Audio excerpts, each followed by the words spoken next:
जुनैद का परेशान होना बनता था। उसने अनम को तो ये कह के समझा लिया कि उसका वहम होगा, लेकिन जुनैद जानता था कि उस घर में कुछ तो था और उसको ऐसा आज से नहीं, काफी अरसे से लग रहा था। जुनैद, जो इस घर में शाम होती है मेरा दिल बैठा जाता है। आखिर और कब तक रहेंगे हम यहाँ? मैं भी तो मजबूरी में यहाँ रह रहा हूँ ना। जैसे कोई बेहतर मकान नजर आएगा चले जाएंगे। तो क्यों छोड़ा पिछला घर? कमाल करती हो, सब कुछ तुम्हें पता है, फिर भी हर 2-3 दिन बाद ताने देना शुरू कर देती हो। भाई नहीं थे इतने पैसे कि वहां रहा जाता। तुमने मेरे जहेज की गाड़ी भी बेच दी। खुदा के वास्ते अनम, हर बार जहेज की गाड़ी का ताना मत दिया करो। दिला दूंगा मैं तुम्हें तुम्हारी जहेज की गाड़ी। तो बेचो इस घर को और दिलाओ मुझे मेरी गाड़ी। क्या कहा? इस घर को बेच दूं? बूढ़ी माँ को घर से बाहर निकाल दूं? पहले तुमने मेरे बाप को एड़ियां रगड़ रगड़ कर मरने पर मजबूर कर दिया, अब मेरी माँ के पीछे पड़ी हो। मेरा बच्चा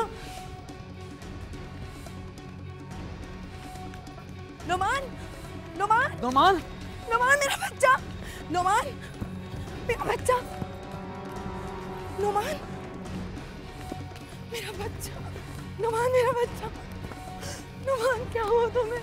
क्या हुआ नुमान? कुछ नहीं पापा, सुबह मेरी बॉल यहाँ आ गई थी, सोचा उठा लूं, उठाने लगा तो कांच का टुकड़ा मेरे हाथ में घुस गया। तो तू आता क्यों है यहाँ पर? क्या हो गया मम्मा आपको? मैं तो बस बॉल लेने आया था। तो बेटा तुमने चीख क्यों मारी थी? पापा मैं बॉल उठाने के लिए झुका तो किसी ने मुझे पीछे धक्का दिया, लेकिन यहाँ कोई नहीं था। जाहिर है ये बात मेरे लिए तशवीशनाक थी। मैं बहुत डर रहा था, लेकिन अनम और नोमान के लिए मैं बहुत परेशान था। अगले दिन मुझे शहर से बाहर जाना था 1 दिन के लिए। मैंने अम्मा से कहा कि अनम का ख्याल रखें। सुबह मैं चला गया, मगर रात को अनम की कॉल आई। वो बहुत डरी हुई थी। नुमान, खाना खाओगे? मम्मा थोड़ी देर से खाएंगे। यार अभी खा लो ना, पता है बहुत थकान हो रही है, कम से कम थोड़ी देर आराम भी कर लूँगी। ठीक, चलो मैं खाना ला।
पड़ गई आप मेरे और मेरे बच्चे के। क्या बिगाड़ा है हमने आपका? अल्लाह का वास्ता हमारा पीछा छोड़ दे। बेटा मेरी बात तो सुनो। छोड़ दे हमें हमारे हाल पे। खुदा का वास्ता आप क्या हाथ जोड़ती हो। बेटा ये क्या कर रही हो? तो तुम मुझे गलत समझ रही हो। समझती हूँ मैं, सब समझती हूँ मैं। बेटा वो तो तुम इधर उधर घूम रही थी, मैंने सोचा मैं तुमसे पूछ लूं कुछ चाहिए तो नहीं। नहीं चाहिए मुझे आपकी हमदर्दी। पूछ अपनी दादी से, क्यों पीछे पड़ी है ये हमारे? क्या चाहती है ये हमसे? नहीं बेटा ऐसा नहीं है, वो तो बस मैं। छोड़ दे मेरा बच्चा।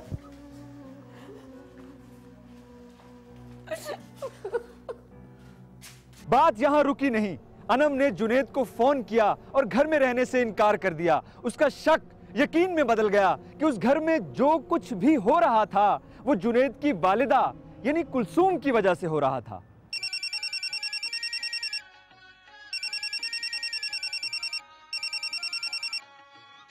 हेलो, नहीं रहना मुझे यहाँ। तुम्हारी माँ चाहती नहीं है कि हम इस घर में रहें। क्या बात कर रही हो अनम? ठीक कह रही हूँ मैं। दुश्मन है वो हमारी, जादू कर रखा है उसने हम पर। बकवास बंद करो, गुस्से में कुछ भी कह देती हो। हाँ हाँ कहोगे ना, माँ जो है तुम्हारी, हमारी तुम्हें क्या फिक्र है। और पता है वो जो साया हमें तंग करता है वो इसी का कुछ कराया हुआ है। एक दिन के लिए हैदराबाद के आया, क़यामत आ गई है क्या? हाँ हाँ आ गई है क़यामत। हमें बहुत डर लग रहा है, बस हम फौरन यहाँ पर आ जाए। अब हम और अकेले नहीं रह सकते। इस वक्त कैसे आऊंगा? बहुत रात नहीं हो जाएगी?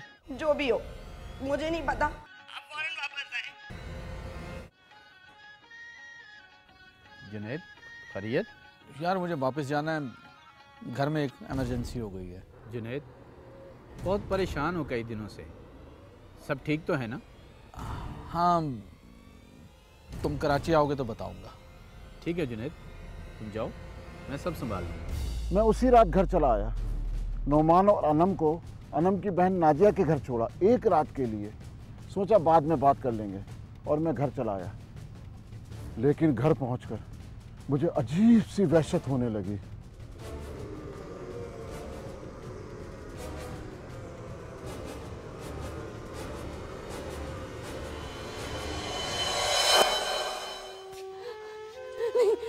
नहीं जा बेटा, घर छोड़ के नहीं जा।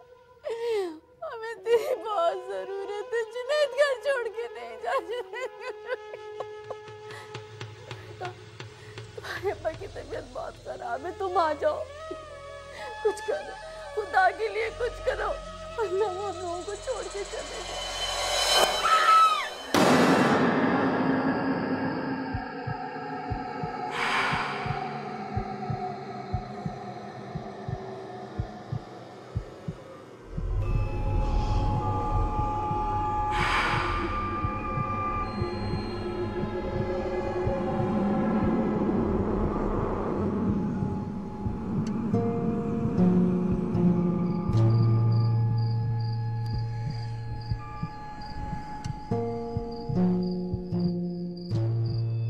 मैं डर गया था, इसीलिए घर से निकल खड़ा हुआ। मुझे मेरी माँ की चीखें सुनाई देती थी, वो मिन्नतें सुनाई दे रही थी जो वो किया करती थी, बेटा घर छोड़ के ना जाओ। मगर मैं मजबूर था और अनम को लेके एक अलग घर ले लिया और फिर पलट के अम्मा अब्बा का हाल तक ना पूछा। अब्बा चले गए, माँ रो रो के कहती रही, बेटा घर आ जाओ, अब्बा को तुम्हारी ज़रूरत है। मगर मैं बेहिस हो गया था। अब वो सारी बातें मेरे कानों में गूंज रही थीं।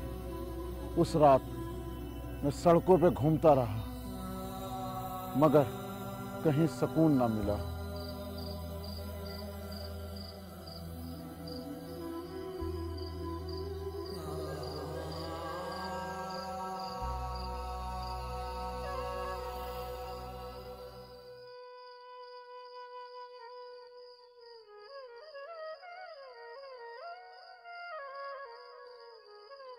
वालिदैन से बेवफाई करके औलाद कभी खुश नहीं रह सकती।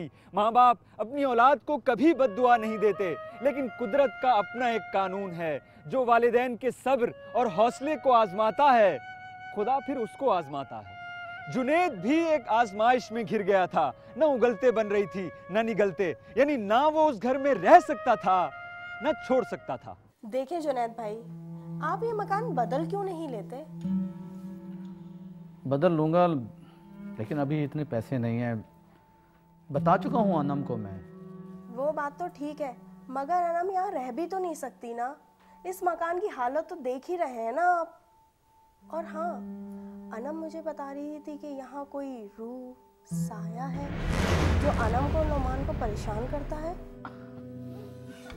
नहीं, ये उनका वहम है, ऐसा तो यहाँ कुछ भी नहीं। कुछ ना कुछ तो है जुनैद भाई, आप कहना नहीं चाहते मगर आपको भी पता है। आप इस घर को किसी को दिखा क्यों नहीं देते? अल्लाह के कलाम में बड़ी ताकत होती है। अच्छा, मैं कुछ सोचता हूँ। आप तब तक अनम और नुमान को अपने घर पर रख लीजिए प्लीज। वो रख तो मैं लेती, मगर मेरे घर में इतनी जगह कहाँ है। मेरे ससुराल वाले आ रहे हैं। ऐसा कीजिए, आप आज शाम को आके अनम को ले जाइए। अच्छा, अब मैं चलती हूँ। चाय तो पीती जाइए ना। नहीं, फिर कभी।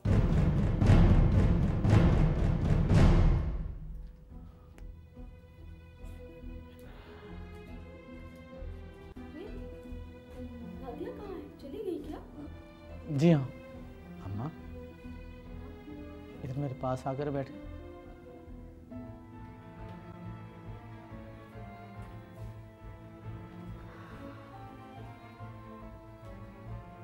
वो बोलो बेटा। अम्मा, यहाँ पर कोई साया वगैरह है? कहाँ है? इस घर पर। मुझसे बड़ा और साया कौन हो सकता है बेटा? अम्मा, अनम को लगता है कि यहाँ कुछ है, उसे तंग करता है। और तुम्हें क्या लगता है? मुझे भी कुछ महसूस होता है यहाँ पर। तुम्हारा तो बचपन यहाँ पर गुजरा है, फिर अब आके तुम्हें ऐसा क्यों महसूस होता है? पता नहीं अम्मा, अब्बा की सिसकियों की आवाजें कानों में सुनाई देती है। ये आवाजें तुम्हें उस वक्त क्यों नहीं सुनाई दी जुनैद, जब तुम्हारे पापा ने तड़प तड़प कर यहाँ जान दी थी? मैंने तुमसे कितना कहा था, एक बार, सिर्फ एक बार आके उनको देख लो।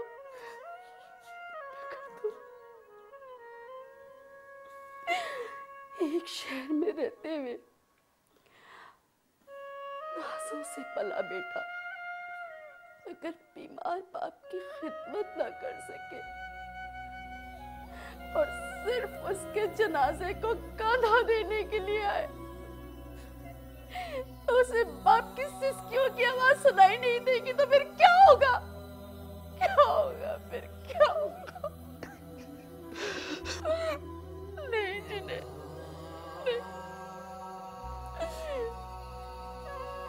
तुमने बहुत मेरा दिल दुखाया है, बहुत दुखाया तुमने मेरा दिल।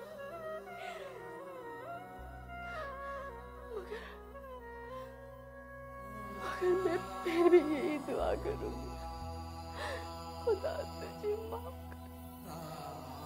करे मेरे बच्चे।